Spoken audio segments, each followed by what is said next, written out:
everyone, welcome back to Handmade, Homestead, and Garden. I'm Angela Allen, and I just went grocery shopping. Let's go.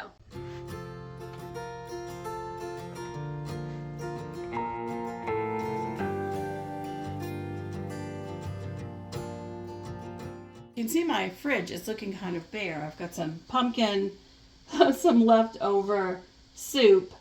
That's leftover soup that didn't fit in the container. Just some herbs from the garden, granola back there, some tea, some miscellaneous pickles, nothing much to eat in there.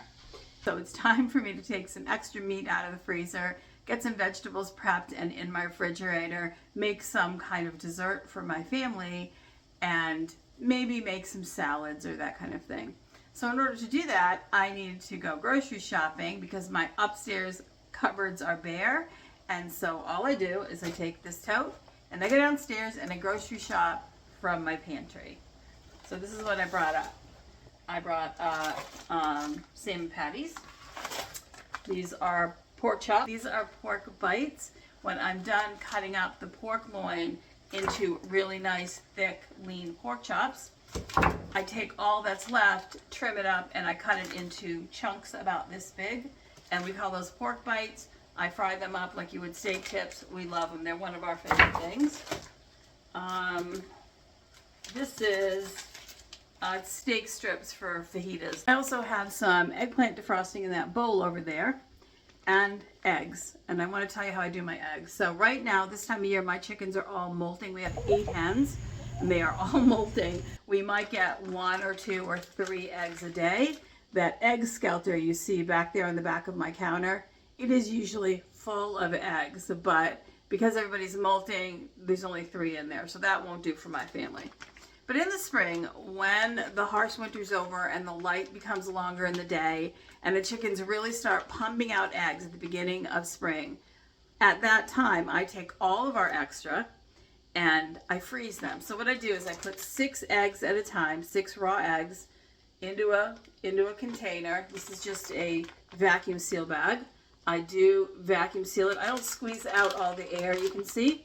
I vacuum seal it and then I shake it really hard. If you don't, the yolk will be hard and rubbery even when you defrost it. I do this every year, and this is kind of the beginning of the time where I start to use the eggs out of our pantry or our freezer. We do use our pantry year-round and our freezers year-round, but for eggs, usually we have fresh. So molting season is freezer egg season. And I have here at the beginning of the season, probably 18 dozen eggs in these 6 egg packs. So I'm going to defrost that too. So I have that for making, scrambled eggs or quiche or whatever I want. Those 3 eggs back there, those are going to go into a cake that I'm going to make for dessert. All right, so I'll get these back thawing and get on with prepping my groceries to make it a refrigerator full of easily accessible, ready to use food. Except the meat that I will cook right before we eat it. And it's frozen anyway, so. All right, here I go. I also brought up several canned things. This is watermelon concentrate, watermelon lemonade concentrate, 2 things of cranberry juice. We love cranberry juice here. We drink quite a lot of it. I'm going to strain out these cranberries, and they're going to go into the cake that I'm going to make. And then the juice, of course, we'll drink. And they're going to go into that cake with these mandarin oranges, peppers and onions. These are going to get mixed into my 3-bean salad, but I have plenty more downstairs. And this is just a jar of sweet zucchini pickles to have with meals.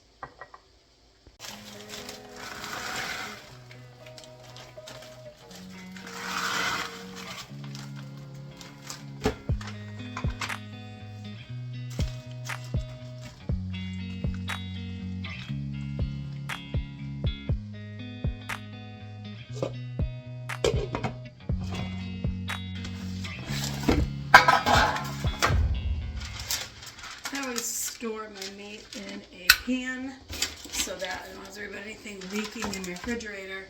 And I use an old broiler pan because it's just high enough on the sides to keep things from leaking, but not so high that it doesn't fit well on the shelf. Pork chops, pork bites, steak strips, some tofu, I don't make my own, and on top, salmon patties, because fish always should be eaten first. And in the fridge it goes.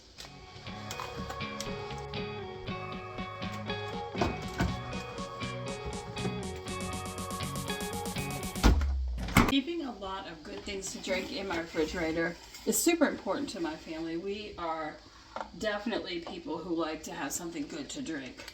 So this is cranberry juice.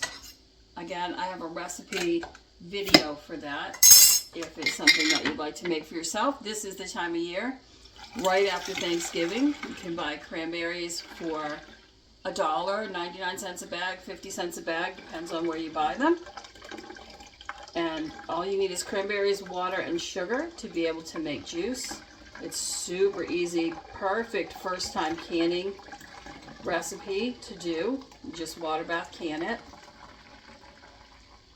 But I am not going to waste the cranberries. So I'm going to squeeze all the juice out into this container. I do my cranberry juice kind of concentrated. I put a little extra sugar in it, and I put a little bit of extra cranberries in it, because that way when I do use it, I can add water to it. I can dilute it. So in this case, I've got cranberry juice. I'm just going to add a splash of lime to it, just to give it a cranberry lime flavor. And lime juice, citrus juice is so good for you. I'm going to put 2 in there, and then I'm going to add a little bit of water. But again, I'm going to use all the cranberries in my cake.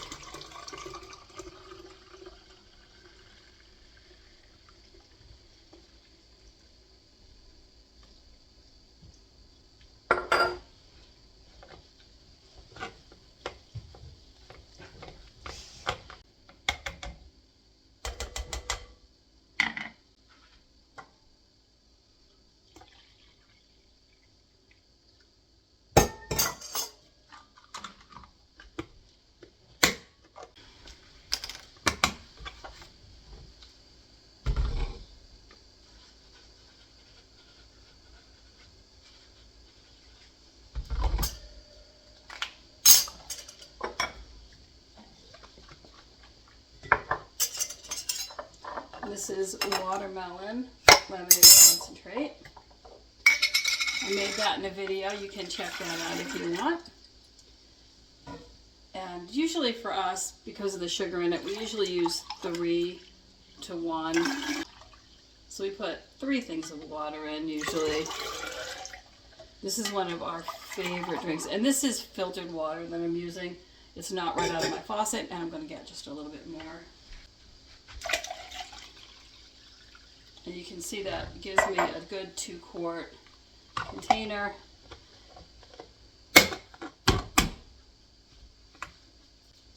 And I keep these little chalkboard labels on the front, and that way I can just wipe them off with a wet cloth and relabel them.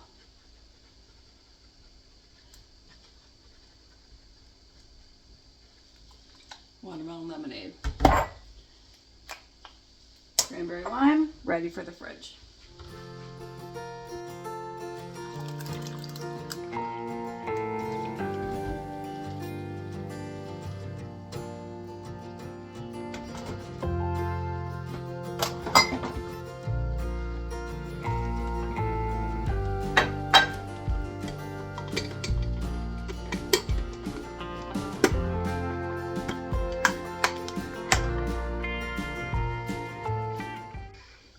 Sweet pickles and zucchini.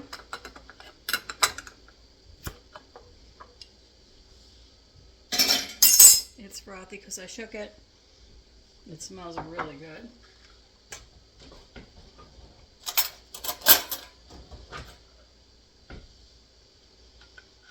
And it looks really good too. Oh, so crunchy. And I never use anything like pickle crisp or anything.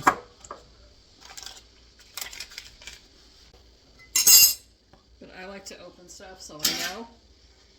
Oh, it smells really good. These are onions. And peppers, we just did these from the garden not too long ago. And it was a red onion, so they're kind of pink. Those are going to go in my salad in just a minute. These are going to go in the fridge for meals. Meanwhile, I'm going to put my blanched green beans right here in some cold water to get them cooled off so I can make salad with them. My dirty dishes are now piling up from all the cooking, but that's okay. I'll get to those in a while.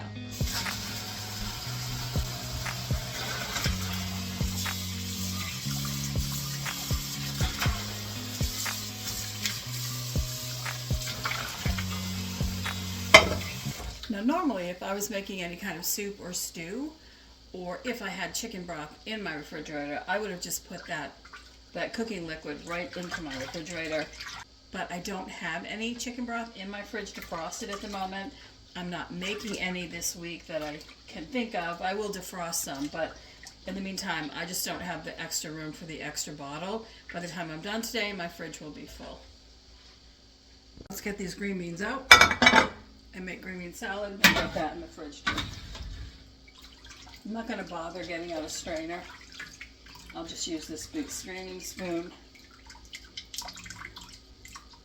A little bit of liquid left in there is not going to be a problem in a wet green bean salad. So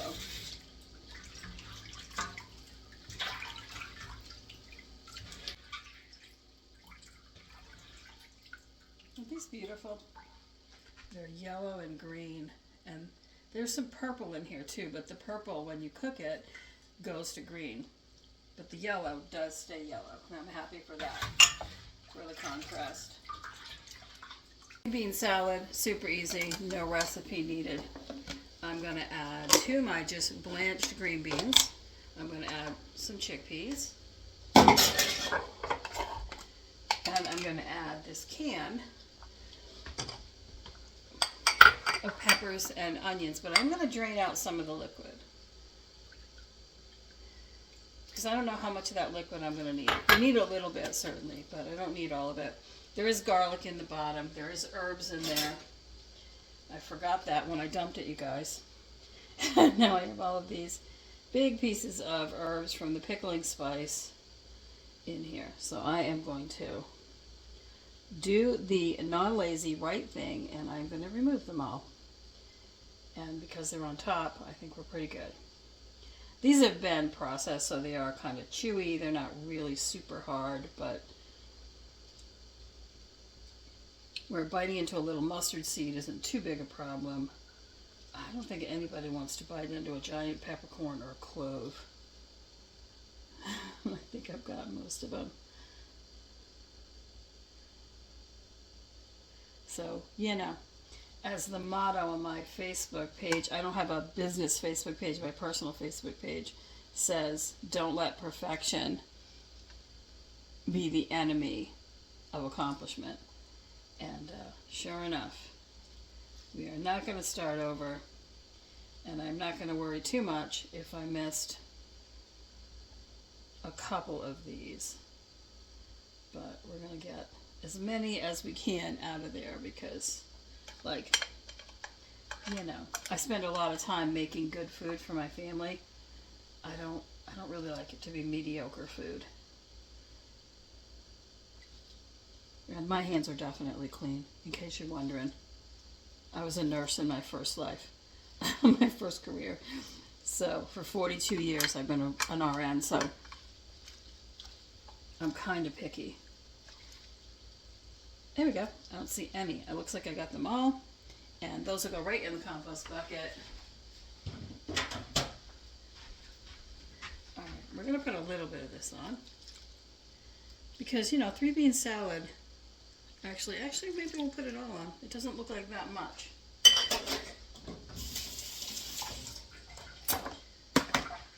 And to that, we're going to add a little bit of salt.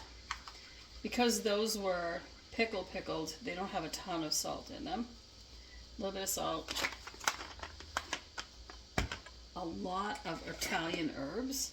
Most of these I just grow in my garden and dehydrate and grind up. I don't grow rosemary. I can't really get it to grow here. I tried growing it in the house. It only lasts a couple of years. And I'm going to use avocado oil because olive oil, though that is my preference, doesn't do well when you get it in the refrigerator. It clumps up, you know, once it gets cold, and that kind of loses some of its appeal. The oil just helps give it a richer flavor, and it helps the seasoning stick to it, even though they're in this brine.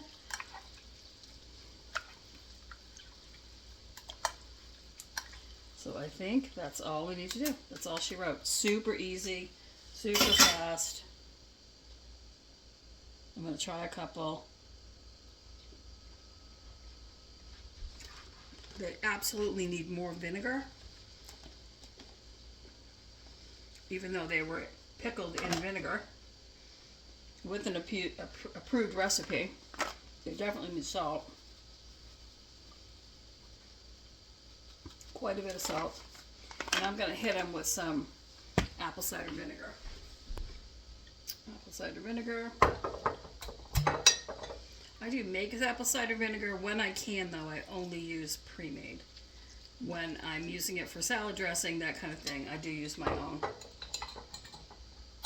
Because I can't guarantee the acidity of it if I don't use pre-made. When I'm canning, I always use pre-made.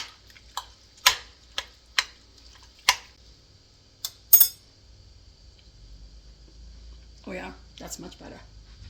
Those are good. All right.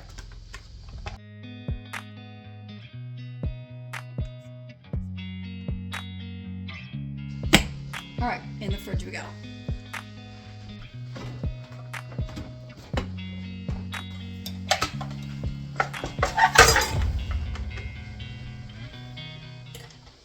Yes, I have a very old stand mixer. They're rolling your eyes, right?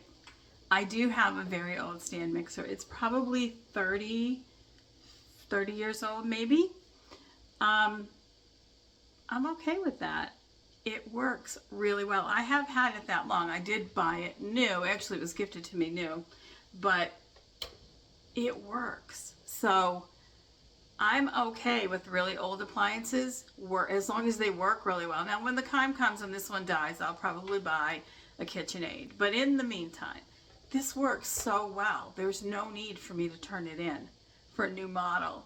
I'm not one that has to keep up with the trends. If what I have works, it works. What I'm gonna make is a basic fruit cake. I make it all the time for my family. It's super easy, and it's a really great way to use canned fruit or pureed fruits like pumpkin or even applesauce if that's what you have. You can use mandarin oranges. In this case, I'm gonna use mandarin oranges and the cranberries. You need about 20 ounces of fruit. You can do 20 ounces of pumpkin, 20 ounces of applesauce, 20 ounces of canned apple pie filling.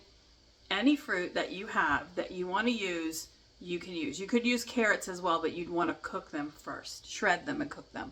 Now I'm going to put the recipe for this cake down below in the show notes so that you'll have it, but it's super easy. It's basically 2 cups of flour, 2 cups of sugar, 2 teaspoons of baking soda. There is no baking powder in it. 2 eggs and the fruit, and you blend that all up. But the rest of the ingredients, there's a few more. They'll be down below, but they're super, super easy.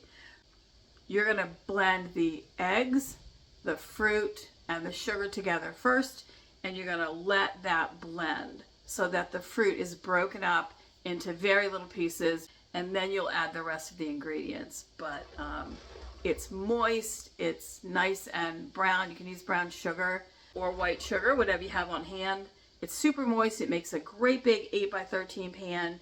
You can put a glaze on top, you can put frosting on top, you could put powdered sugar on top, or you could put nothing on top. It makes a great from scratch snack cake kind of cake that also gets fruit into your family. You could use zucchini too if you're looking for a vegetable. So yeah, I'm going to throw that together and get it in the oven, and then on to the next thing. All right, time to make the cake. So I am going to get the fruit, the eggs, the sugar mixing and breaking down, and while that happens, I will grease the 9x13 pan. So in here is the cranberries that I squished after I took them out of the bars to make the cranberry juice. I'm going to do 2 eggs.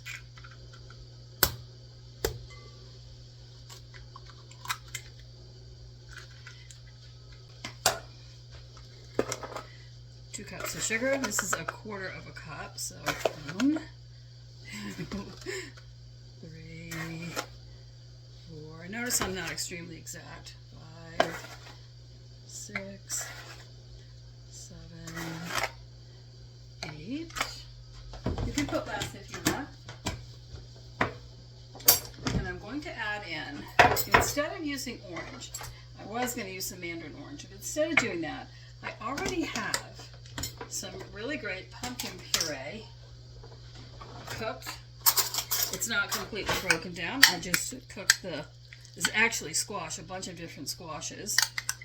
And I'm going to add some more to this. Now I'm going to add roughly what I think is the right amount, considering the amount of cranberries I put in. So that's probably good. This is orange extract. I make my own. You make it just the same way that you do vanilla extract, but with orange peels, no pith. I'm going to get that going, and instead of putting cinnamon in it, I am going to put my own apple pie spice mixture, and I'm going to put quite a bit because this is going to be a pretty big cake. Alright, I'm going to get that mixing, and I will get my pan greased, and then we will add the dry ingredients.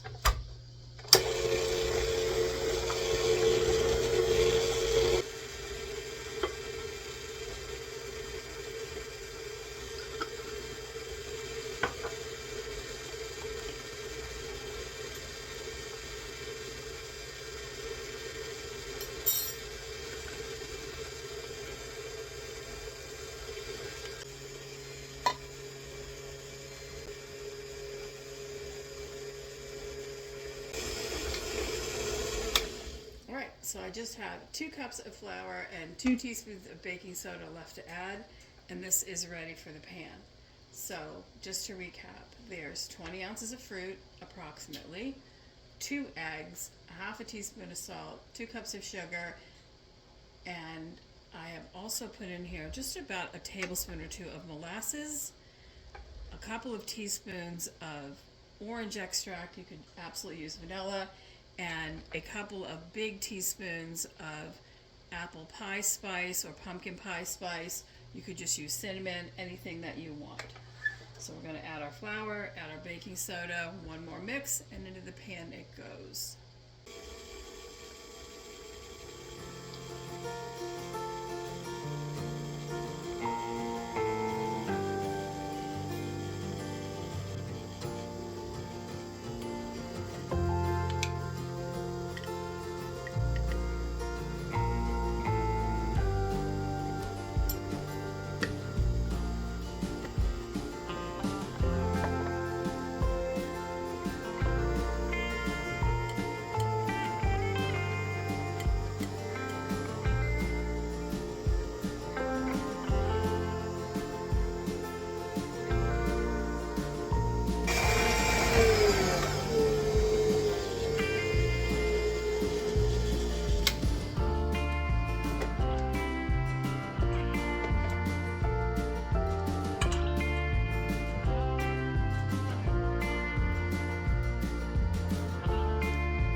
The other suggestion that I would give you is when you're baking anything at all that's a baked good that has a baking soda in it, is to always let it rest for a few minutes before you actually put it in the oven, because the baking soda will react with the acid of anything that you have in those ingredients, especially if you have fruit in there.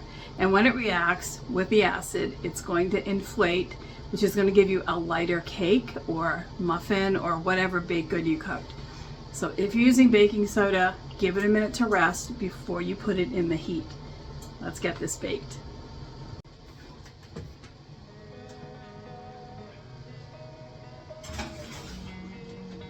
$350, 40 minutes, no peeking.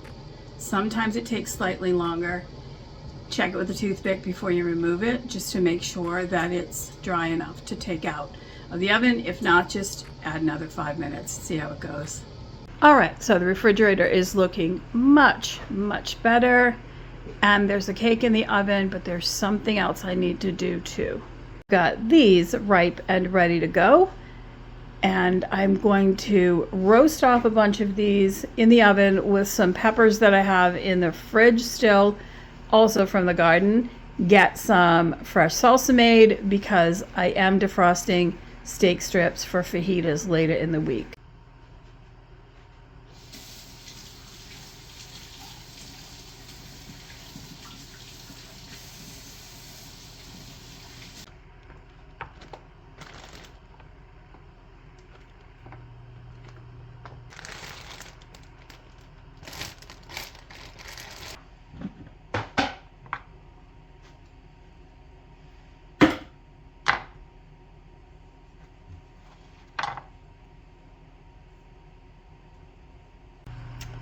All right, and yes, I always wear gloves when I process hot peppers.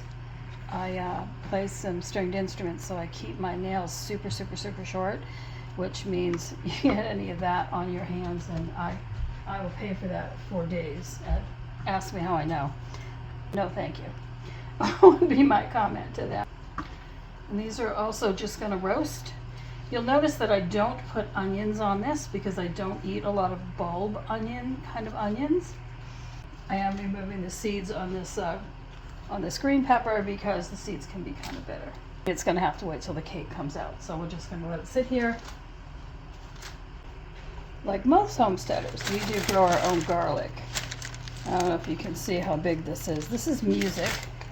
This is my favorite garlic. I'm saving a lot of this back for seed garlic. These super big heads with the super big cloves, those are going to be my seed garlic. And the littler ones, that's what I'm using for cooking right now because I want the big ones, obviously, to replant. I'm just going to cut the bulb like that. This will all squish out after it's roasted, and I'm just going to stick that right on my pan like that. Too. All right, we'll get some olive oil on this and I'll get it in the oven in about 10 minutes when the cake comes out. I know a lot of people check their cake for doneness with a toothpick. I do too, sort of. I actually use a skewer. It's very inexpensive too. And I can actually test the cake for doneness without taking it out of the oven and getting all of the heat loss that entails and the stopping and the slowing down of the cooking and all of that. So I just use this. It works really well. And I don't have to mess with moving the cake around.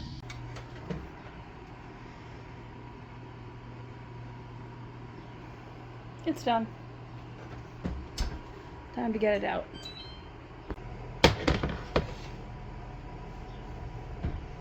And because of all of the sugar in this cake, it does come out quite brown.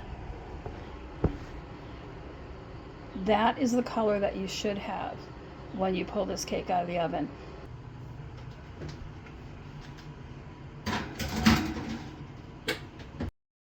I'm going to stick to voiceover here so you'll be able to hear me over the fan of my stove. We're going to make a little glaze for the top of that cake. Now I am going to do a double batch, but the recipe that you find down below in the show notes is for a single batch of the glaze. But for me, if you're glazing a cake, you know, twice is always better than one. I'm going to put a half a stick of butter in.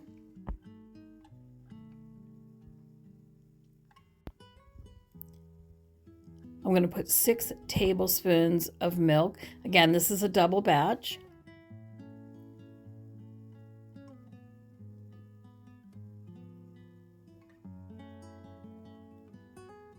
And I'm going to add a half of a cup of sugar.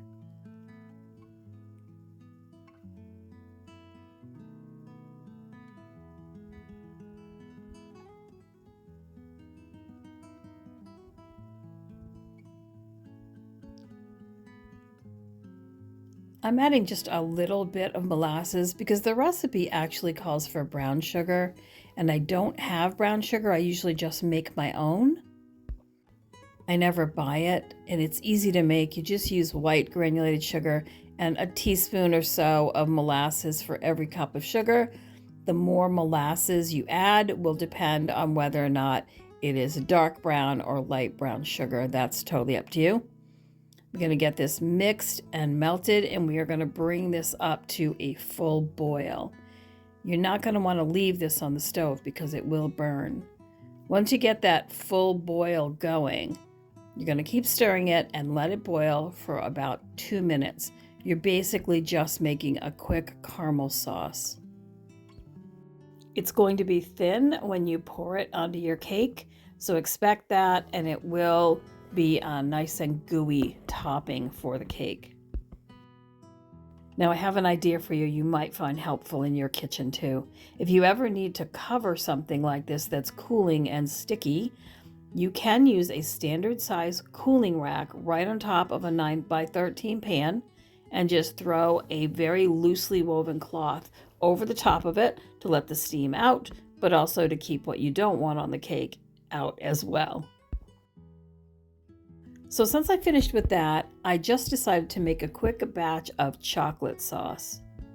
The sauce is a great dessert topping, and it's great on ice cream, in hot chocolate, and in chocolate milk. People frequently ask me about things like these hot mats and my other kitchen linens. All of them are things that I make. These kitchen hot mats or hot pads or pot holders, whatever you'd like to call them or use them for, are readily available in my Etsy shop, and the link for that is down underneath the show notes. You can check that out. They're not very expensive. They are absolutely washable, and there's at least 1 million uses for them. I also make all of the towels and other linens that you see me using in my kitchen, and those are also things that you can find in my Etsy shop. They do sell quickly, so if you see them, grab them while you see them. Otherwise, you're going to miss them. I make them in short runs, and I usually don't repeat the colors. Pretty much everything I make is a unique, one of a kind.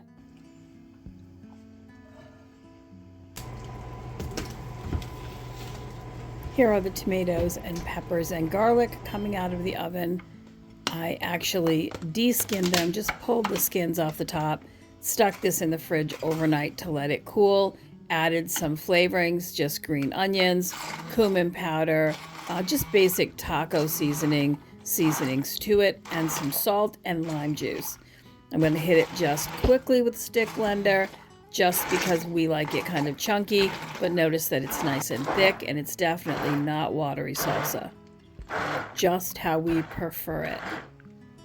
I'm going to package some of this up for the refrigerator, and then I'm going to put a little 2-cup container of it right into my freezer as well for the next time that we need salsa. This we will use with the steak strips later on in the week when we have steak fajitas for dinner.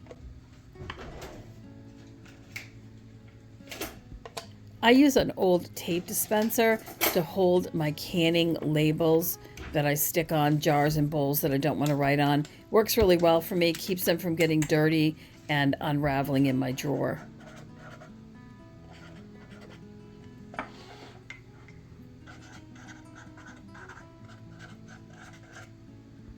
Well, thank you for joining me today. Well, I grocery shopped in my basement, brought up some stuff to restock my fridge, and got some pantry staples made to get us through the rest of this week and into next week with a lot of delicious stuff on hand.